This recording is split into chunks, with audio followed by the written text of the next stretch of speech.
Biden's airstrikes, vaccine priorities, and an intervention from the Queen.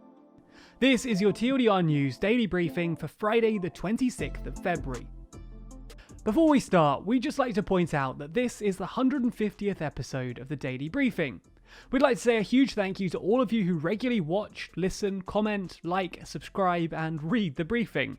And it's only because of you that we've been able to grow and maintain this series.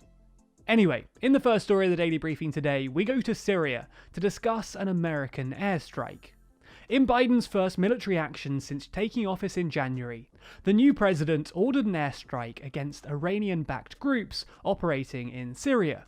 This strike comes on the heels of a number of attacks aimed at US facilities in the region, attacks claimed by Shia militia groups, with these including a rocket attack last week that killed a civilian contractor and injured several more people. Speaking about the US airstrike, John Kirby, the Pentagon's press secretary, remarked that the president's retaliation had been appropriate. He went on to explain that at President Biden's direction, US military forces earlier this evening conducted airstrikes against infrastructure utilized by Iranian-backed militant groups in eastern Syria.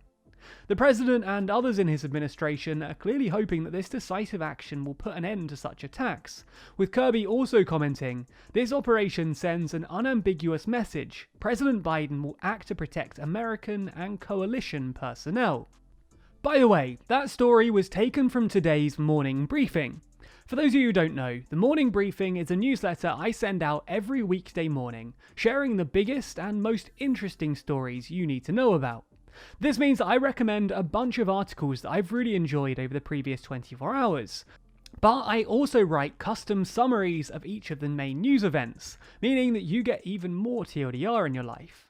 These stories aren't normally included anywhere else, so if you want to get all of the updates, then sign up for the morning briefing.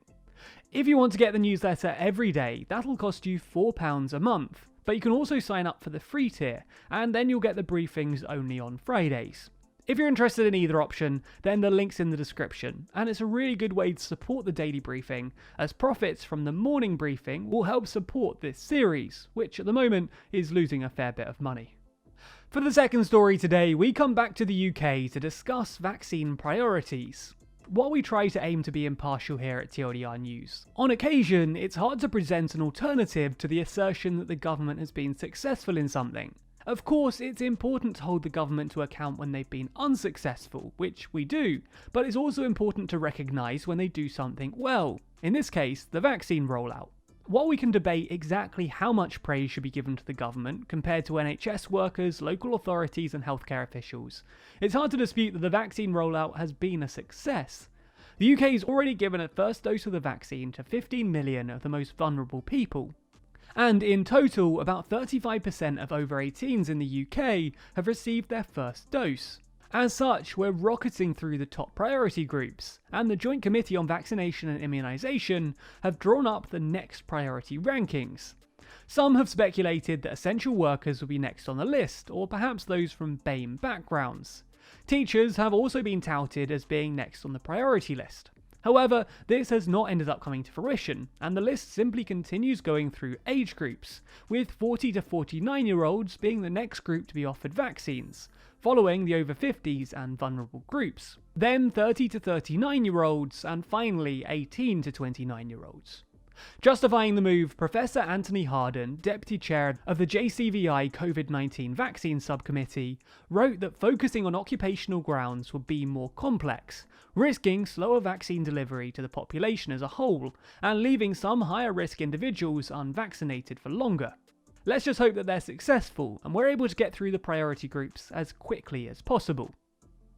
In the last story of the daily briefing today, we stay in the UK to discuss the Queen's comments on the vaccine.